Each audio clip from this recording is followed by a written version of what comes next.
Dear lovelies, welcome back to you विद्यार्थी। मैं हूं आकांक्षा, आपकी साइंस टीचर, और क्लास 7 का चैप्टर नंबर 7 जो कि हम हाफ यानी आधा फिनिश कर चुके हैं, जो कि क्या है कि भाई हमारे नेचर में हीट कैसे ट्रांसफर होती है, यानी किस किस मेथड से, किन किन प्रोसेस से जो है हीट का ट्रांसफर होता है, आदान प्रदान होता है हमारे नेचर में, जिसमें से दो प्रोसेस या दो फेनोमेना हम ऑलरेडी पढ़ चुके हैं, जो कि क्या था, कंडक्शन और कन्वेक्शन। फटाफट से एक फ्लैशबैक कर लेते हैं, उसके बाद हम आगे स्टार्ट करेंगे। तो भाई कंडक्शन और कन्वेक्शन किस किस में होता है? सॉलिड, लिक्विड और गैसेस में होता है। कंडक्शन में जो है पार्टिकल का कोई मूवमेंट नहीं होता है। वहां पर अगर जैसे मैं हूं, मेरे साइड में मैंने अपनी हीट किसी और को ट्रांसफर कर दी, इस तरीके से हीट का ट्रांसफर होता है, यानी एक पार्टिकल अपने साइड वाले पार्टिकल में हीट ट्रांसफर करता है बेसिकली बिना किसी मूवमेंट के, यानी यहां कोई मूवमेंट नहीं होता है। अब जो सॉलिड्स और लिक्विड्स होते हैं वहां पर पार्टिकल का मूवमेंट होता है कि नहीं? तो भाई वहां पर राइज हो रही होती है। क्या लाइटर जो आपकी एयर है वो कौन सी होती है? जल्दी बता दीजिए मुझे। जो गर्म हवा होती है वो हल्की होती है, वो राइज करती चली जाती है ना, यही फेनोमेना हमने देखा था। तो भाई ये था कन्वेक्शन।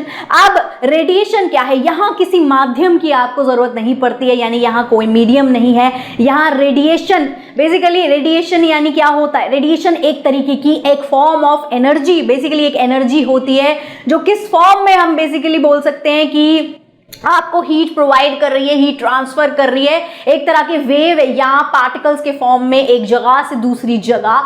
ठीक है, तो यही हम डिटेल में पढ़ने वाले हैं आज, यानी रेडिएशन क्या होता है देखते हैं विद एग्जांपल्स एंड थोड़ी सी चीजें जिससे कि आपको और अच्छी क्लियरिटी मिलेगी। फिर हम पढ़ने वाले वाटर साइकिल, मजा बड़ा आने वाला है। चलिए आइए स्टार्ट करते हैं, देखते हैं एनसीईआरटी ने अब आपको आगे रेडिएशन के बारे में क्या क्या इंटरेस्टिंग फैक्ट बताए हैं। अब देखो रेडिएशन क्या है। Do you remember when Pema and Palden were sitting around the fireplace? फिर से बुक के शुरुआती दौर पे आ जाते हैं, यानी पहले पेज में हर कहानी वहीं से तो स्टार्ट हो रही है, वो बड़ी इंपॉर्टेंट चीज है। ठीक है, वहीं से दोबारा गौर फरमाएंगे। ठीक है, आप ये कह रहे हैं कि आपको याद है कि जो पेमा और पाल्डन जो है फायर प्लेस के अराउंड जो है बैठे हुए थे।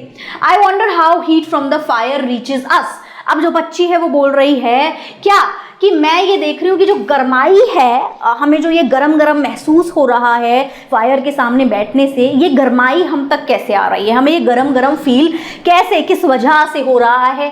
सो their grandfather tells them that the heat transfer, उनके ग्रैंडफादर उनको क्या बता रहे हैं? अब यहाँ पर ग्रैंडफादर जो है भैया वो नॉलेजेबल है बहुत ज़्यादा। फिर से वो जवाब देते हैं बच्चों को कि भाई कहाँ से ये आ रही है, कहाँ से ये ट्रांसफर हो रही है हीट। इन दिस केस, इस केस में हो क्या रहा है? Takes place directly from the fire.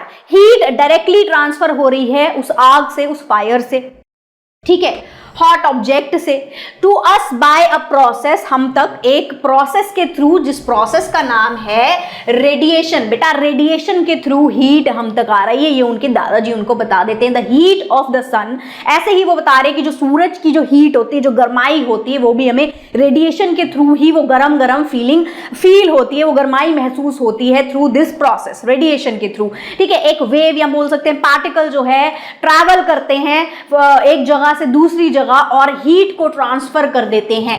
ठीक है, वही होता है रेडिएशन का process. So heat transfer by radiation does not require any medium. जब रेडिएशन के थ्रू हीट ट्रांसफर हो रही है तो उसको किसी माध्यम, किसी मीडियम यानी सॉलिड, लिक्विड, गैस, किसी भी चीज की जरूरत नहीं पड़ती है। ठीक है, ये उन्होंने बता दिया, दादाजी ने बच्चों को अच्छे से थोड़ा सा समझा दिया। ठीक है, चलिए अब हम आपको अच्छे से बताते हैं, थोड़ा और एक्सप्लेन करते हैं।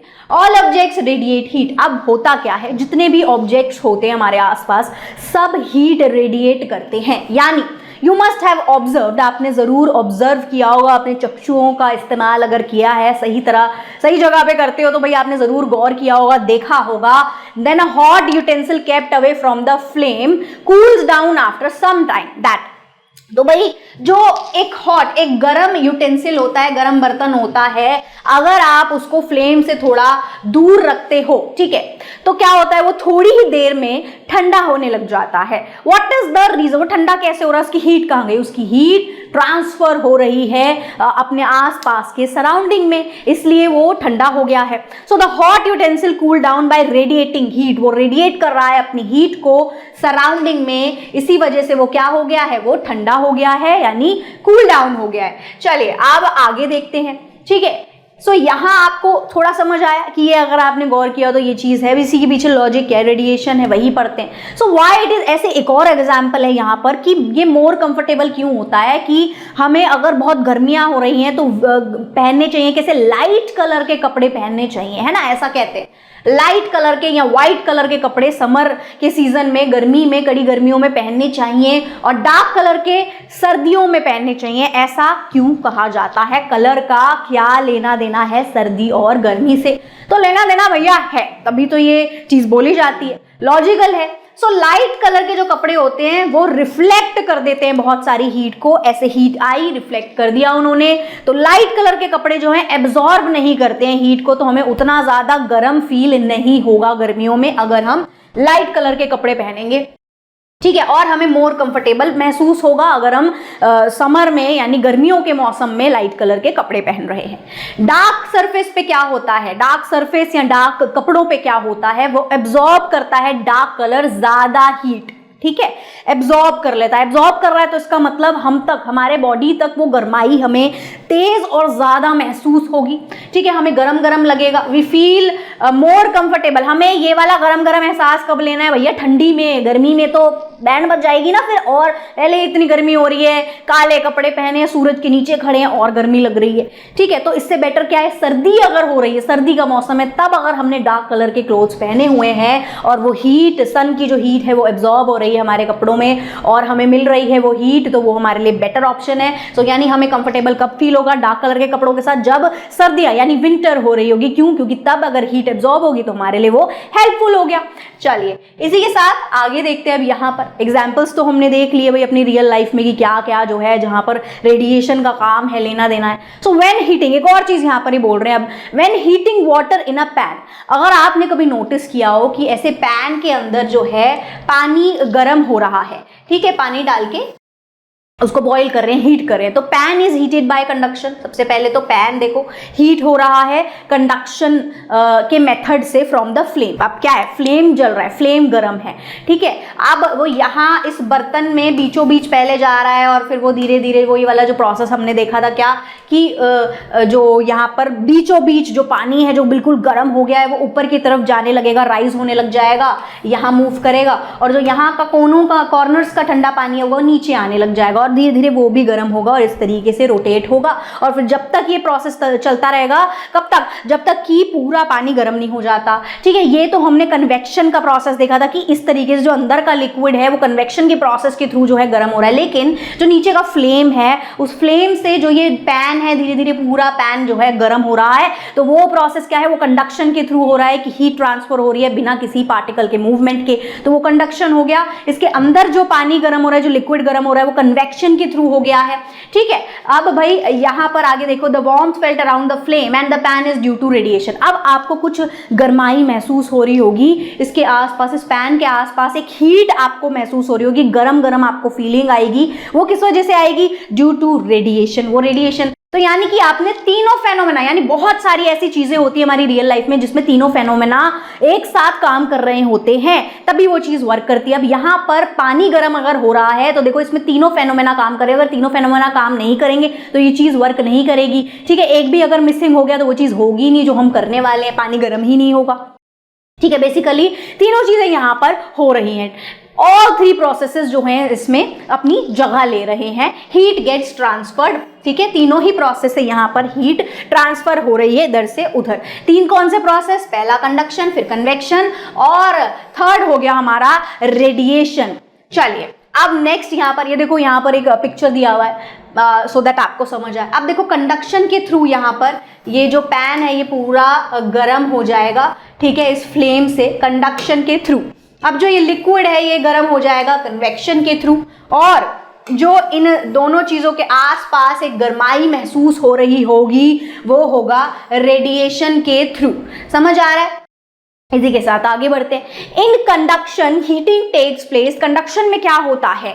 कंडक्शन में वही हम पढ़ के आए, छोटा सा रिवीजन हो रहा है, फिर से फटाफट से देख लेते हैं। ठीक है, कंडक्शन की डेफिनेशन क्या है? जब एक पार्टिकल रिसीव करता है हीट, ठीक है, एक पार्टिकल रिसीव करता है हीट दूसरे पार्टिकल से, लेकिन बिना किसी मूवमेंट के, क्योंकि वो एक दूसरे के कॉन्टैक्ट में है, तो एक दूसरे के कॉन्टैक्ट में होने से ट्रांसफर हो जा रही है हीट, लेकिन पार्टिकल्स का वहां पर कोई भी मूवमेंट नहीं हो रहा, यानी उनकी पोजीशन नहीं चेंज हो रही है। कन्वेक्शन में जबकि क्या होता है, हीट ट्रांसफर होता है तो पार्टिकल्स की मूवमेंट होती है, उसके थ्रू ही हीट का ट्रांसफर होता है। लिक्विड या गैसेस में ये होता है, कंडक्शन सॉलिड्स में होता है। अब नेक्स्ट यहां पर क्या है, in conduction and convection a medium must be present. अब और एक इंपॉर्टेंट बात इन दोनों में क्या है कि दोनों में ही इस प्रोसेस को होने के लिए किसी तरह के मीडियम यानी माध्यम की जरूरत होगी, यानी कि वही सॉलिड, लिक्विड, गैस कुछ तो चाहिए होगा, तभी ये प्रोसेस जो है होंगे।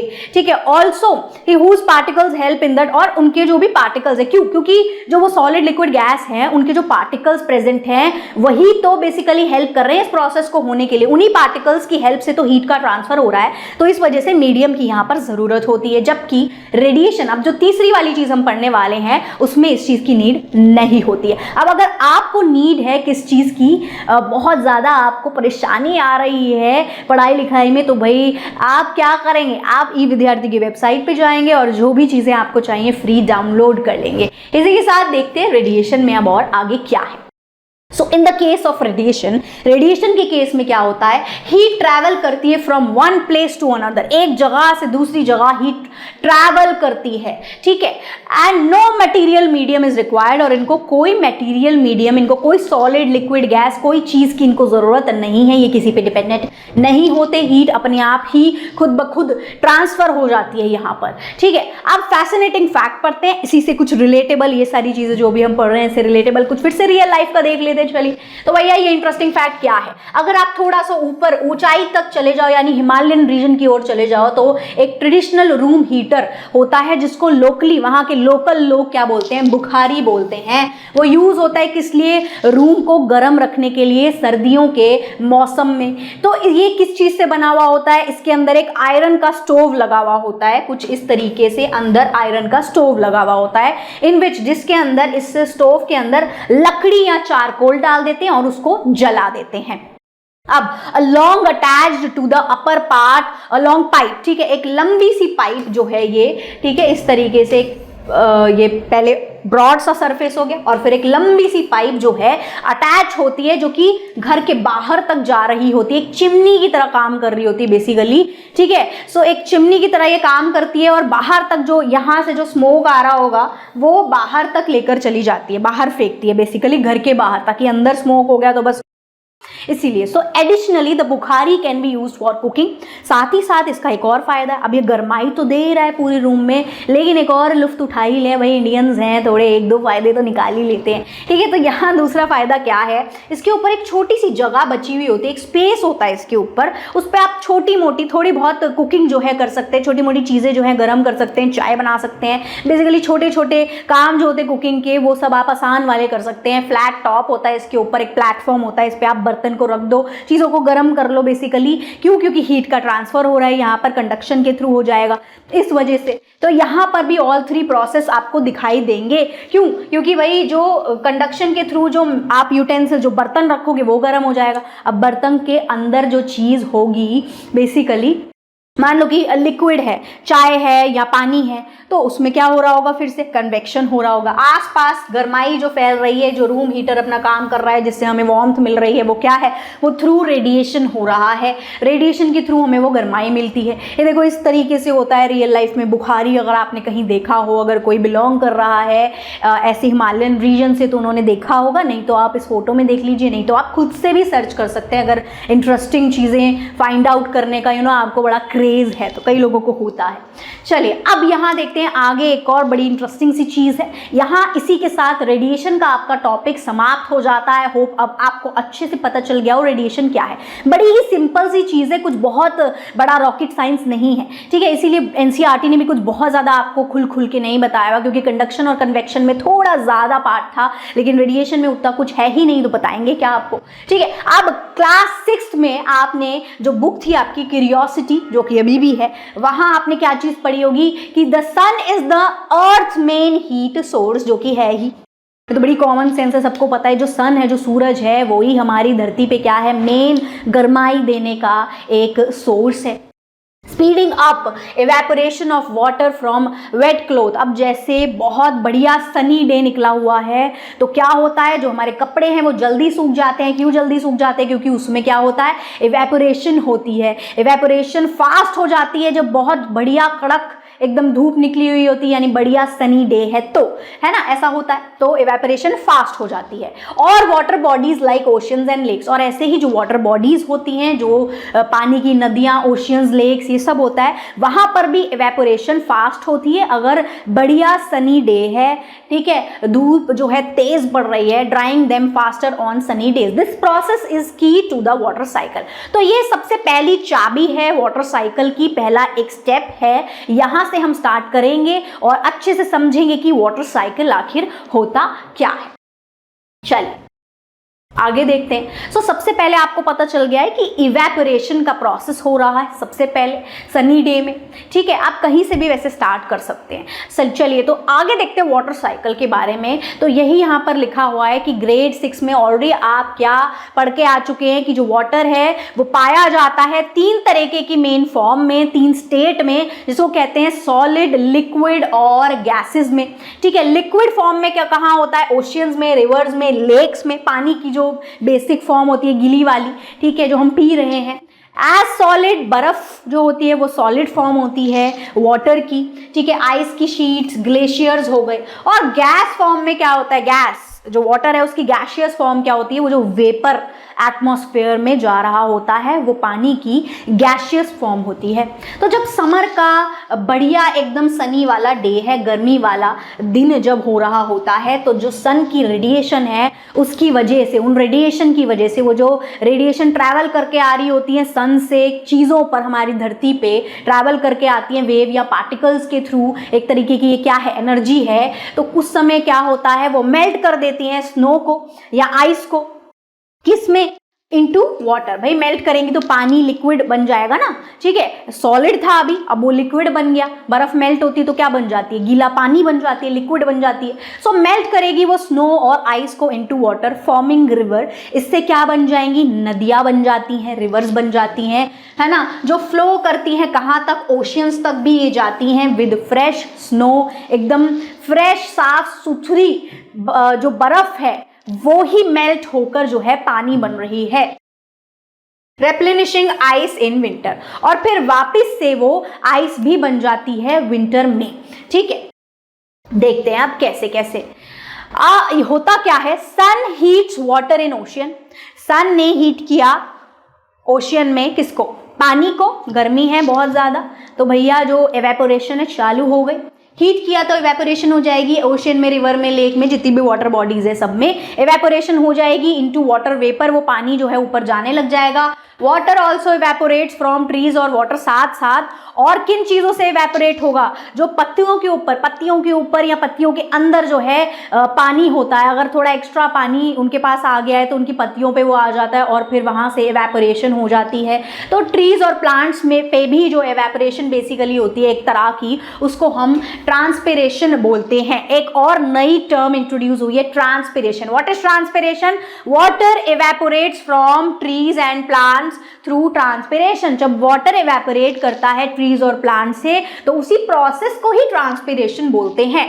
पेड़ों की जब यहाँ पर इवेपोरेशन हो रही है, पेड़ों से जब पानी की बेसिकली हो रही है तो उसे बोलेंगे ट्रांसपिरेशन। तो when water vapour rises up, अब जब ऊपर चला गया वाटर वेपर आसमान में तो वो थोड़ा ऊपर जाके क्या होता है, बादलों में जाके ठंडा हो जाता है। बेसिकली ऊपर क्या, टेम्परेचर जो है वो काफी ज्यादा लो है, ठंडा है, ठीक है। तो जब वो ऊपर गया गरम गरम वाटर वेपर, तो इतने ठंडे टेम्परेचर के साथ टकराने के बाद वो क्या हो जाएगा, वो भी कूल डाउन हो जाएगा वाटर वेपर और कंडेंस हो जाएगा और वो बना देगा क्या, बादल। बादल के फॉर्म में कंडेंस हो जाएगा, यानी यहां पर हो गया कंडेंसेशन। ठीक है। अब जो बादल हैं जब वो भर जाएंगे पूरी तरह से, ठीक है, यानी इतना सारा पानी वहाँ इकट्ठा हो जाएगा, भर जाएंगे जब वो बहुत ज़्यादा, तो हो जाएगी बारिश या तो स्नो। अगर बहुत ही एकदम जो है बहुत टेम्परेचर जो है ऊपर ठंडा है तो स्नो भी हो जाएगी। तो भाई बारिश होएगी, कहीं पर स्नो होगी और कहीं पर हेल के फॉर्म में, ठीक है, ओले वगैरह जो गिर जाते हैं कभी कभी, ठीक है। तो बारिश हो गई हमारे पास बर्फ भी गिरती है, कहीं पर ओले गिर जाते हैं, स्नो हेल वगैरह गिर जाते हैं। तो इस प्रोसेस को बोलते हैं, जब ये पानी नीचे बरसता है वापस आता है तो इस प्रोसेस को बोलते हैं प्रेसिपिटेशन। तो यानी शुरू से शुरू करते हैं, सबसे पहले क्या होगा, इवेपोरेशन, यानी इवेपोरेशन हो जाएगी, वाटर वेपर बनेगा, इवेपोरेशन हो जाएगी जब हॉट सनी डे होगा, इवेपोरेट होंगी सारी चीज़ें, ठीक है, आइस मेल्ट होगी, स्नो मेल्ट होगी, ओशंस और रिवर्स के वाटर्स जो हैं वो ऊपर जाएंगे, साथ ही साथ जो पेड़ और प्लांट्स और ट्रीज में से बेसिकली जो पेड़ पौधे हैं उनमें से जब वाटर का लॉस होगा और उसमें इवेपोरेशन होगी तो वो होगा थ्रू ट्रांसपिरेशन। ट्रांसपिरेशन के बाद ऊपर जब वो आसमान में जाकर बादल बन जाएगा और बादल जब पूरा फॉर्म हो जाएगा वो होगा थ्रू कंडेंसेशन, यानी कंडेंस हो गया वो। उसके बाद जब वो पूरा भर जाएगा और नीचे वापस गिरेगा उसको हम बोलेंगे प्रेसिपिटेशन हो रहा है, ठीक है। प्रोसेस समझ आ गए सारे, यहां से देख लो, नहीं तो फटाफट से कहां से चालू करें। ये देखो इवेपोरेशन हो रही है ऊपर, इवेपोरेशन के साथ साथ प्लांट्स भी हैं, इवेपोरेशन हो रही है यहाँ पर आपकी, ये डायरेक्ट पानी की वाटर वेपर ऊपर जा रहा है तो ये हो गया इवेपोरेशन। जब पेड़ पौधों पे से जो पूरा पानी ऊपर इवेपोरेट हो रहा है थोड़ा जितना भी, उसे ट्रांसपिरेशन हम बोल देंगे, ठीक है। अब यहाँ बादल जो ये बन रहे हैं ऊपर, ये हो गया कंडेंसेशन की वजह से, ठीक है। अब इसके बाद यहाँ ये जो बादल है पूरा भर चुका है, अब ये गिरने लग गया है नीचे बारिश की फॉर्म में या स्नो की या हेल की फॉर्म में, और तीनों की किसी भी फॉर्म में बेसिकली नीचे आ रहा है पानी वापस। तो उसी प्रोसेस को बोल रहे हैं हम प्रेसिपिटेशन। समझ आ गया बेसिकली। अभी सिर्फ आपको ये 4 पे ध्यान देना है, इसी के बारे में बहुत अच्छे से बताया एनसीईआरटी ने, तो ये आपको अच्छे से रटा होना चाहिए, याद रहना चाहिए। तो अब ये जो साइकिल है ये वापस चलेगी, क्यों नहीं चलेगी वापस, देखो नीचे वापस आ गया, ये बारिश बन के वापस आ गया या स्नो बन के वापस आ गया, हेल बन के वापस आ गया, तो नीचे आ गया ना वापस से। तो जब नीचे वापस से आ गया तो फिर से इवेपोरेशन होगी, यानी बेसिकली ये जो साइकिल है ये चलता ही जाएगा, चलता ही जाएगा। तो इसी को बोलते हैं पानी की, यानी कि water cycle. So water cycle involve water moving upward. इसमें क्या इन्वॉल्व होता है कि जो पानी है वो ऊपर की तरफ जा रहा है एज वेपर, फिर नीचे आ रहा है थ्रू प्रेसिपिटेशन। नीचे किस चीज के थ्रू, किस चीज के फॉर्म में आ रहा है, बेसिकली स्नो रेन हेल के फॉर्म में आ रहा है। और किस प्रोसेस के थ्रू आ रहा है, प्रेसिपिटेशन के थ्रू आ रहा है। Passing through soil, rocks and plant. फिर वो कहाँ कहाँ पास हो रहा है, सॉइल्स में जा रहा है, रॉक्स में जा रहा है, प्लांट्स में जा रहा है। Returning to water bodies, water bodies में वापस जा रहा है, जहां ओशियन से निकला था वहीं ओशियंस में वापस आ गया। वो ओशियन उतना ही बराबर हो गया, यानी जितना पानी ऊपर जा रहा है उतना ही नीचे आ रहा है वापस।